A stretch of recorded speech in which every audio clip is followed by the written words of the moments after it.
Hola, buen día, profesor. Soy Francisco Sena. Voy a dar la disertación del examen número 1 con las instrucciones que había dado y que me habían tocado a mí en este caso. La introducción respecto al trabajo, en este caso el examen, es explicar y dar ejemplos respecto a los siguientes conceptos: equilibrio estático y elástico, esfuerzo y momento flector y esfuerzo normal. Bueno, el objetivo es dar a conocer fundamentos teóricos de la resistencia de materiales, cargas y sus esfuerzos, conceptos básicos para comprenderlo. Los objetivos de este proyecto, en este caso, sería analizar las características básicas de la resistencia de material, hacer simulación y comparaciones, además de análisis mediante el programa SkySib, y tomar una meta y finalizarla al final del ramo. Bueno, eso lo vamos a ir viendo a medida que vayamos avanzando con la presentación. En el ejercicio número 1 tenemos que realizar una explicación donde se asocian los siguientes conceptos. En este caso, los conceptos fueron dados por el tema del root, y los que me tocaron a mí fueron los siguientes. El término equilibrio estático es la capacidad de un objeto o estructura de mantenerse en estado de reposo estable y sin realizar movimientos que desplacen o deformen su forma inicial. El equilibrio elástico es una propiedad física de la que gozan ciertos cuerpos que les permite cambiar forma en el caso que estén bajo un estiramiento, volviendo naturalmente a su posición de reposo cuando deja de estarlo. En este caso puse el ejemplo de una caña de pescar porque tiene que tener ese comportamiento para su uso. ¿Qué es un esfuerzo? El esfuerzo es una magnitud física que calcula la fuerza aplicada por unidad de área sobre una superficie.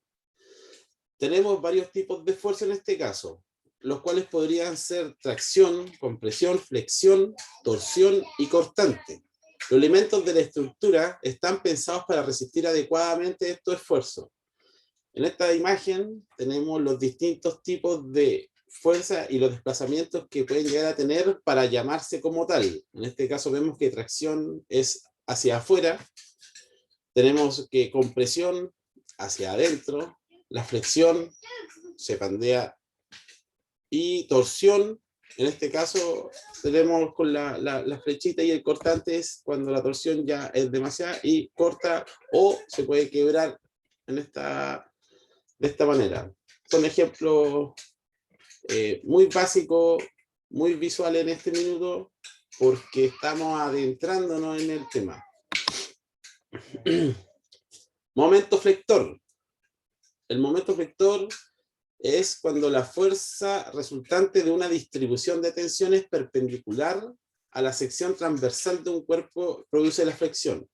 En este caso vemos que los signos en los momentos flectores pueden ser positivo y negativo dependiendo de dónde provenga dicha fuerza.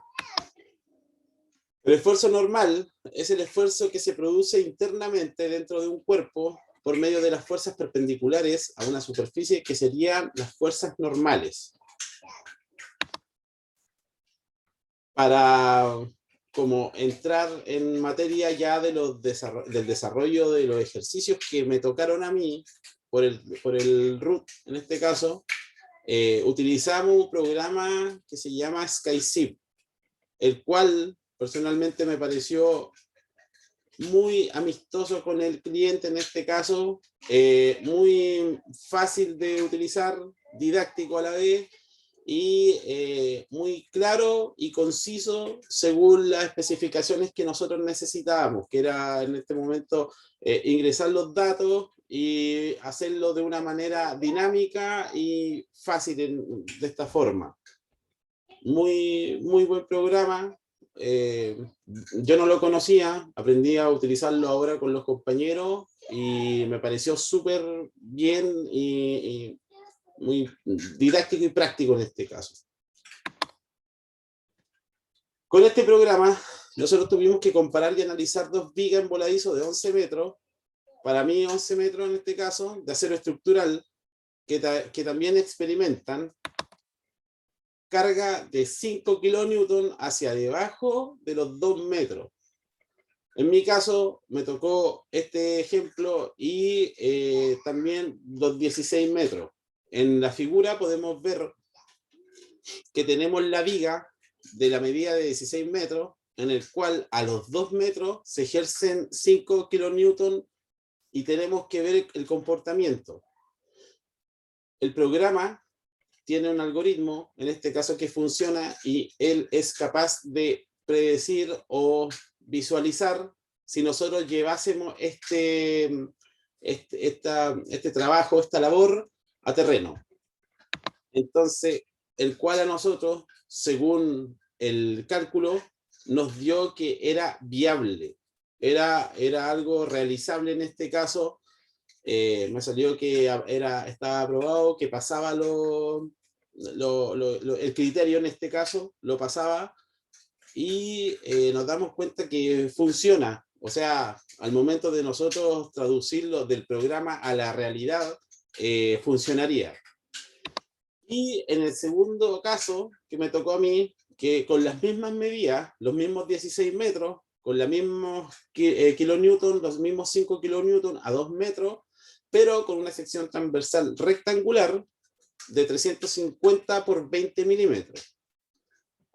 Eso nosotros lo ingresamos al programa, lo vimos, lo visualizamos, y en este caso, para este problema, a nosotros también nos dio que era viable también realizarlo con este tipo de viga. Nos damos cuenta también de que se comportaron de maneras similares, pero dentro de las dos, si bien las dos cumplen la función, nosotros podemos concluir que los datos de la viga de 16 metros, con una carga de 5 kilonewton a 2 metros empotrada de izquierda a derecha, ya sea Y-shape o rectangular, es apta para realizar la labor. Pero como recomendación, nosotros podemos decir que la simulación arroja que las dos opciones son viables para la labor. Sin embargo, yo creo que deberíamos utilizar la menos costosa por un tema de economía, bajo mi criterio. Ahora, en el ejercicio 3, nosotros tuvimos que comparar y analizar dos vigas de 6 metros, cada una con un apoyo fijo, pin support, y en el extremo izquierdo, perdón, y un apoyo móvil, roller support, a 5 metros de izquierda a derecha. Ambas son de aluminio y también experimentan una carga de 4 kilonewton hacia abajo a los 2 metros de izquierda a derecha. Acá nosotros vemos el diseño que me tocó a mí en este caso, el channel, el shape, que sería la viga en C en este caso. Podemos ver también que aparece que el material es aluminio, y hicimos el ejercicio en el programa, el cual nos arrojó a nosotros que si lo hacemos con las especificaciones, es viable también. Es viable, podemos ejecutarlo en la realidad en este caso, y nos funcionaría con la viga C en este caso. Y en la otra me tocó una viga H en este caso, también de aluminio, con las mismas especificaciones que nosotros les dimos al trabajo anterior, y nos damos cuenta de que también pasaría, en este caso, si lo llevásemos a la realidad, con ese tipo de viga, no funcionaría. Nosotros introdujimos los datos, en este caso, al programa, como lo mencionaba recién, un programa muy amistoso con el cliente, en este caso, tiene una forma bien didáctica para poder explicarlo. Como en contra, lo que podría decir respecto es que está solamente en inglés, no es un inglés muy complicado, es técnico, y bueno, dentro de eso nos damos cuenta que según los ejemplos que a mí me tocaron en este caso, los dos eran válidos y funcionan para poder transportarlo a la realidad, en este caso, en algún proyecto. Como decía recién, en conclusión nosotros podemos concluir que según los datos, la viga de 6 metros de aluminio con una carga de 4 kN a 2 metros hacia abajo, empotrada con apoyo fijo pin support y uno de móvil roller support y shape, son aptas para realizar la labor. Ya nos quedó claro, lo vimos en el programa ingresando los datos, como decía recién, y como recomendación, según la simulación, las dos opciones son viables. Pero yo lo revisaba en el programa, elegiría la viga y shape debido a las características de esfuerzo y de flexión. ¿Ya? Se comporta de una mejor manera según las características de esfuerzo y de flexión, porque tiene más soporte en este caso. Pero estuve averiguando, el valor es mayor. En este caso, como decimos, las dos funcionan, pero una mejor que otra. Una mejor que otra. Yo personalmente utilizaría la viga H en este caso porque se comporta de una mejor manera. En el ejercicio 4, yo personalmente elegí bajar algunos kilos de grasa, ya sea con deporte o comiendo un poco menos. Podría también hacer un regalo artístico. Me gusta dibujar, no lo he hecho en este minuto por temas de trabajo, pero sí me abrió una nueva arista. Y también organizarme con el tiempo para estudiar, porque, claro, nosotros, o personalmente tengo harto trabajo y en diversos sitios en este caso, entonces se me hace complicado, pero con un tema de poder organizarlo creo que se podría lograr. Bueno, como conclusiones generales respecto a este trabajo, se resumieron 3 términos básicos para una mejor comprensión de la resistencia de materiales. En los ejemplos de carga nos damos cuenta de que si bien las dos simulaciones sirven, siempre hay una opción mejor. Normalmente es la más costosa, la que yo elegiría en este caso, porque si bien las dos funcionan, la idea sería que se proyecte en el tiempo. Y obviamente una de mejor calidad creo que funcionaría mucho mejor que una de calidad inferior. Y también en el ítem 4 en este caso, claro, debería adelgazar y ser más organizado con mis tiempos. Como recomendaciones generales también, me gustaría, o la idea sería que nosotros impulsemos el uso del SkySieve, ya que es una muy buena herramienta a la hora de simular proyectos. Por los datos que daba recién respecto al tema de que era intuitivo, era didáctico y lo encontré fácil de utilizar. Otra recomendación también podría ser interiorizarse con los diferentes conceptos asociados a la resistencia de materiales para una mejor comprensión.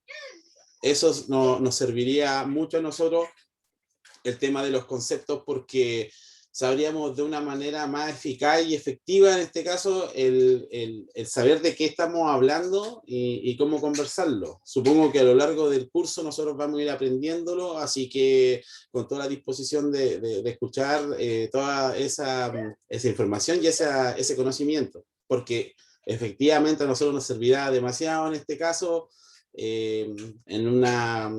en algún trabajo futuro o etcétera. Y dentro de los, como objetivos personales, tratar de comer menos y especificar horarios para las tareas después del trabajo. En este caso sería estudiar y todo lo que está relacionado con el tema. Bueno, esa sería la presentación. Muchas gracias por su atención.